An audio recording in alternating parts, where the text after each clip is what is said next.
Hello everyone, good evening. Welcome to daily question analysis. So these questions are from the discussion we have done in the morning from the daily current affairs analysis.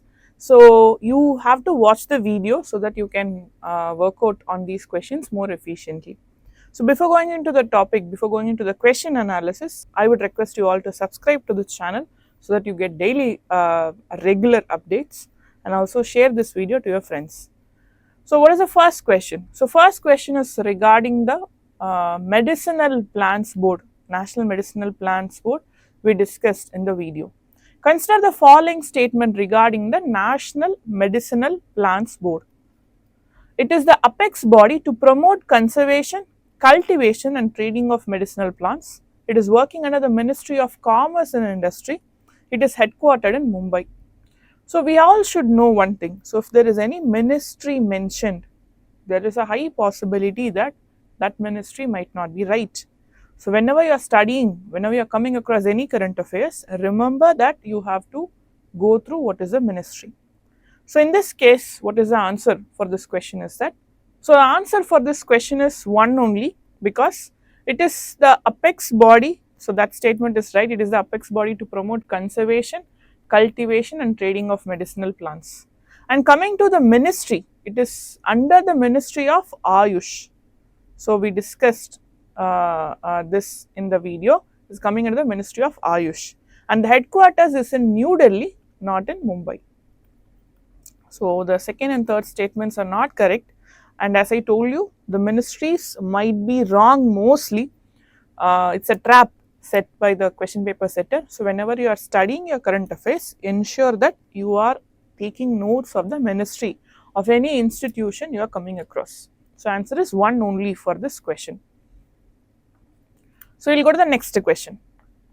Which of the following institutions or organized has launched hashtag I belong? Has launched hashtag I belong. So is it Stockholm International Peace Research, United Nations High Commission for Refugees, World Trade Organization or World Bank? In this case, the answer is United Nations High Commission for Refugees.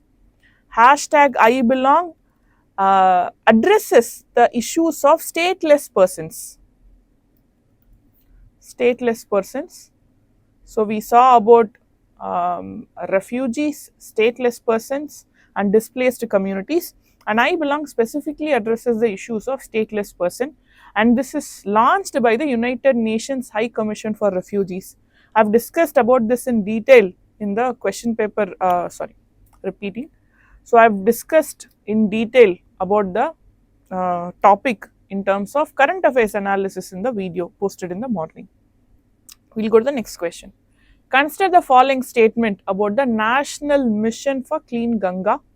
So it was established in 2014 under the Ministry of Jal Shakti is the first statement. It is registered under the Societies Registration Act of 1860, second statement. Its objectives include sewage treatment, riverfront development, biodiversity conservation and establishing Ganga Gram. So what are the right answers for this question? All the three statements are right. So recently there is a review done by Ministry of Jal Shakti, and this National Mission for Clean Ganga is a very ambitious program, because Ganga water pollution is a major issue in our country, and this program is specifically to address it. Yes, it is established under the Ministry of Jal Shakti and was established in 2014 and registered under the Societies Registration Act of 1860, and sewage treatment, riverfront, that is holistic conservation. That is the objective, holistic conservation, holistic preservation of Ganga, as it has got the living entity status, both Ganga and Yamuna. So it's a very important scheme. Going to the next question, we are coming to the mains practice question. So this is specifically regarding sexual abuse survivors or the rape victims. So in India, survivors of sexual abuse and harassment often face social stigma, economic hardship and institutional neglect even after securing justice in court.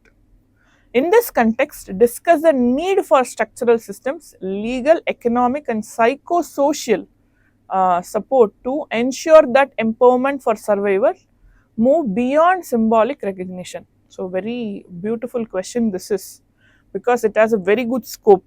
Bigger the question is, more points you can generate. You can see the question itself has given you the segmentations. So first talks about, so the first part of the question discusses about what are the issues faced by them, and you can quote different judgments of courts. You can talk about the legal support given to them, constitutional support given to them.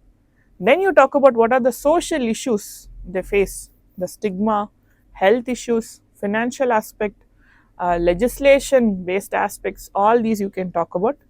Then talk about what can be the suggestions. So, what are the problems you spoke about?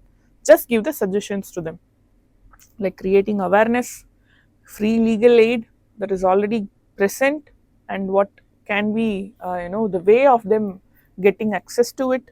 We can talk about how financial support can be given to them. Please quote different judgments given by the court here. So all these things will be a very good question.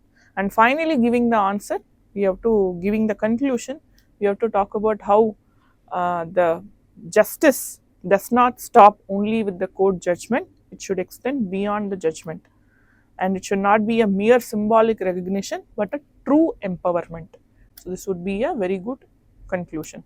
An introduction can be taken from National Crime Records Bureau, like how many cases are registered, how many, what are the possible number of cases which have not been reported in the first place. All these can be a very good introduction. So next question, we'll go to the next question. It is regarding the dementia topic we discussed in the morning. So dementia is a rising public health challenge in India, aggravated by rapid aging and limited access to specialized care.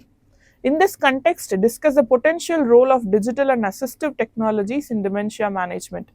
What policy interventions are needed to make these solutions affordable, accessible, and culturally relevant across India? Again, another beautiful question. So here we have to talk about first what is dementia, what is its relationship with the aging population. Then in India, what are the issues faced by people who are suffering from dementia. Then talk about what are the technologies, assistive technologies we have. Then please come to the policy interventions we have. What are the legislations we have. Please talk about right to life with dignity. Generally, for these questions, we talk about all the science and technology aspect. Please bring in legislature, constitutional and ethical aspect to these questions.